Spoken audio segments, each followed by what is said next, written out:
Hello, this is Emma Ghaffari and welcome to Weekly World Climate Change News. As thousands of people from El Salvador, Guatemala and Honduras make their way to the USA, the international community continues to debate the highly polarizing issue of migration.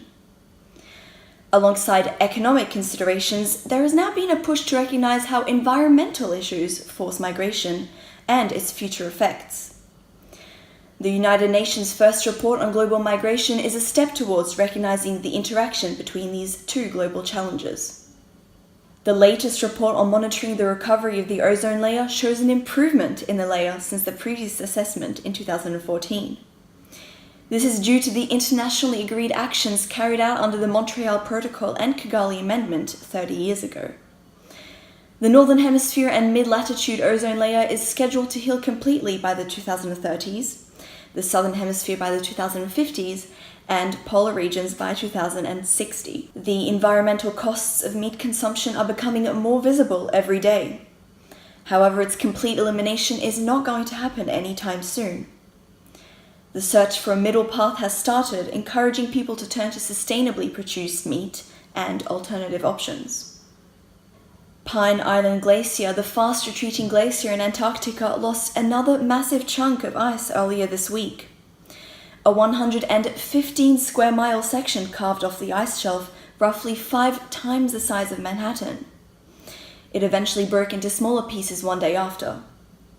Pine Island Glacier is the fastest shrinking on the planet and is contributing to sea level rise faster than any other glacier, according to the iStar Science program. Last Friday, 2 USA companies were selected to build solar installations in Alabama and Tennessee to power the Facebook Alabama data center. They are meant to create up to 227 megawatts and 150 megawatts, respectively. The building of these 2 solar farms is part of Facebook's green plan to run all its data center and offices with 100% renewable energy by 2020. On November 5, the World Bank signed 2 official agreements with the Bangladesh government, totaling to $200 million. Its aim is to increase forest areas in Bangladeshi coastal, hill and central districts, including Cox's Bazar, and to help Bangladesh provide education to Rohingya children and youth who have fled violence in Myanmar.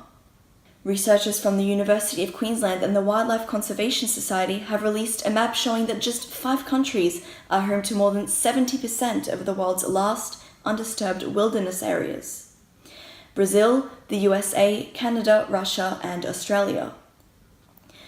More than 77% of land, excluding Antarctica and oceans, have been modified by human activity in some way. Scientists at the Indian Institute of Science in Bengaluru revealed that wind turbines have caused a significant decrease in bird populations.